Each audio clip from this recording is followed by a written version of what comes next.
the whole time looked really quite comfortable. So you think he was given an easy ride? Because some are saying that the questioning was more robust today. It was more robust, but it's more robust within the confines of some respectable establishment figures asking people, many of whom they know, questions that are really quite gentle and just really asking them to put the pieces of the jigsaw in place. But we will still learn some things, and we learned some things today, such as this plethora of informal and personal letters between Tony Blair and George Bush, in which he said, as people like myself had been saying all the way through from the Crawford summit in April 2002, that Tony Blair had said to George Bush, "We're with you all the way." We learnt that, but also a lot of Alistair Campbell's answers really did beg a belief, this idea that somehow the September dossier was cautious and conservative, A, in its use of the intelligence, and B, in its language.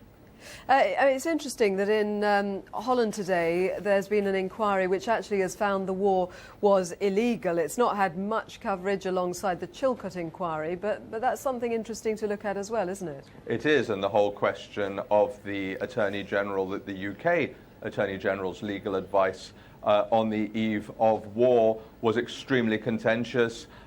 People like myself and others who were following the Iraq war on the eve very carefully and indeed could see the extent to which Lord Goldsmith was prevailed upon to produce a form of legal advice that just about got in under the wire. And all the way through, you have the impression, even through this comparatively gentle questioning from the inquiry, that officials and politicians were simply doing Tony Blair's bidding, and Tony Blair was simply telling, as almost Alistair Campbell gave away today, telling George Bush, "We're with you all the way." OK, thank you very much, John Kampfner. Well, the former Attorney General and Tony Blair will be giving evidence to the Chilcot inquiry towards the end of this month, beginning of next, so full coverage, of course, here on BBC News. That's all somewhere away, though. Let's find out how the weather is looking. Much more pressing. Elizabeth can tell us. Hi. Hello there. We're going to take a slightly more extended look at the weather now through the rest of this week on into the weekend. But first of all, starting with the short term, and it's been pretty nasty across southwestern parts of Britain through the day today. And that process continuing tonight. The reason this weather front, which is butting up against that very cold air that's been with us for quite some time, and that has been bringing some very heavy snow. Indeed, we do still have weather warnings in force for that heavy snow across Wales and the southwest of England, and that will continue for a good while yet.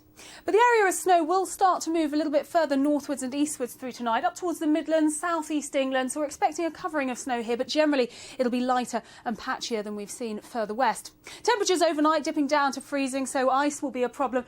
Generally a quieter night, though, across northern parts of Britain.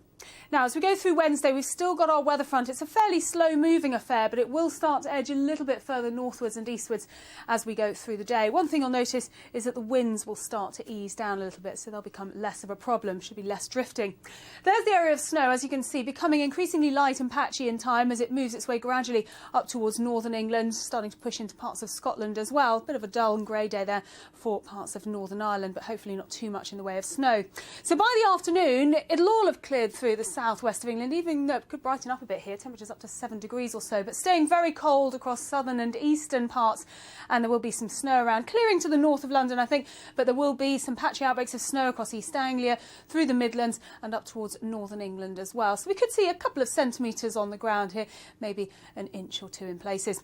As we head up towards Scotland, there will be some further snow, I think, for parts of the Highlands, but generally northwestern parts should stay dry, some bright sunshine here, in fact, in places, but it will be rather grey and overcast for Northern Ireland, some further rain, sleet or a little bit of snow in places. The snow gradually clearing away from Wales, so yes, it's an improving picture here too. Now, by Thursday, there's our weather front. It's continuing to move its way northwards, but again, it's a weakening feature. But the main thing will be those winds really easing down. Just notice the isobars opening up. So I think Wednesday night into Thursday, mist and fog will be our real problem. Some freezing fog patches in places. Still some snow flurries then from our weak weather front up across Scotland, possibly the northeast of England, but otherwise a dry day for many of us.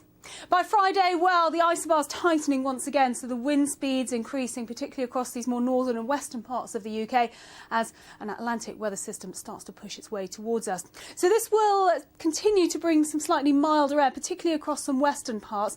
The winds strengthening, and we will also see some rain as well, just running up from the southwest and up towards northern parts of the UK. So as we head towards the weekend, it is an increasingly unsettled picture. Some bands of rain moving through.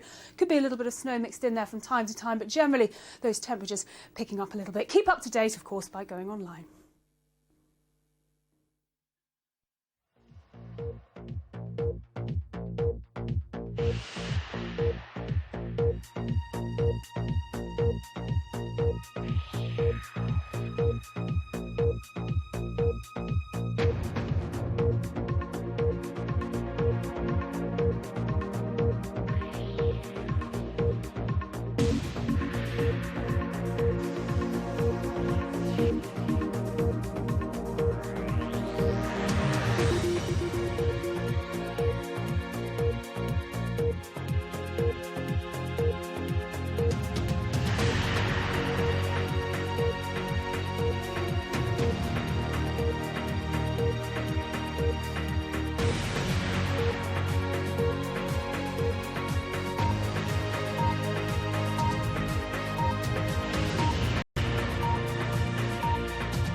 Tonight at 10, standing by every word, one of Tony Blair's closest advisers defends the Iraq war.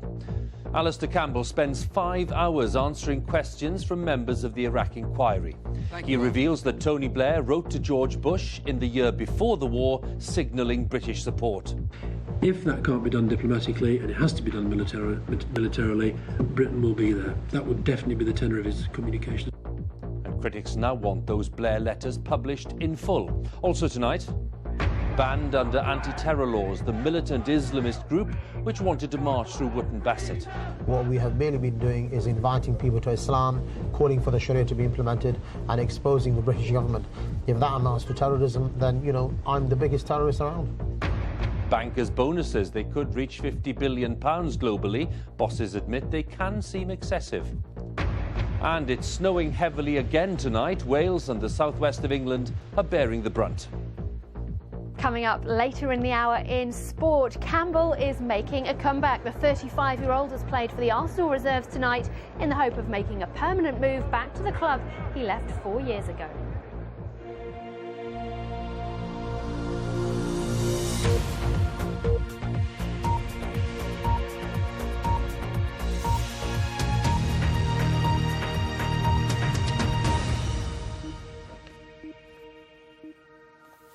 Good evening. For 5 hours today, Alistair Campbell fielded questions at the Iraq inquiry and vigorously defended his former boss, Tony Blair. Mr Campbell, who was Director of Communications at Number 10, revealed that Mr Blair had written privately to President Bush in the year before the invasion, signalling British support in the event of military action. This report by our correspondent Nicola Witchell contains some flash photography. He's faced inquiry after inquiry on the Iraq war, and his defence of Tony Blair has never wavered. Alistair Campbell was Mr Blair's Director of Communications and Strategy. No official was closer to the then Prime Minister. It was Tony Blair who decided, but it was Alistair Campbell who guided and advised. The inquiry took him first through the events of 2002, to the meeting in Crawford, Texas, at George Bush's ranch. Was this, as a former British ambassador had suggested, the moment when Blair and Bush signed in blood to remove Saddam Hussein? Mr Campbell said that was wrong. You seem to be wanting me to say that Tony Blair signed up to saying, look, regardless of the facts, regardless of WMD, we're just going to get rid of the guy. It was not like that. Mr Campbell was then questioned about highly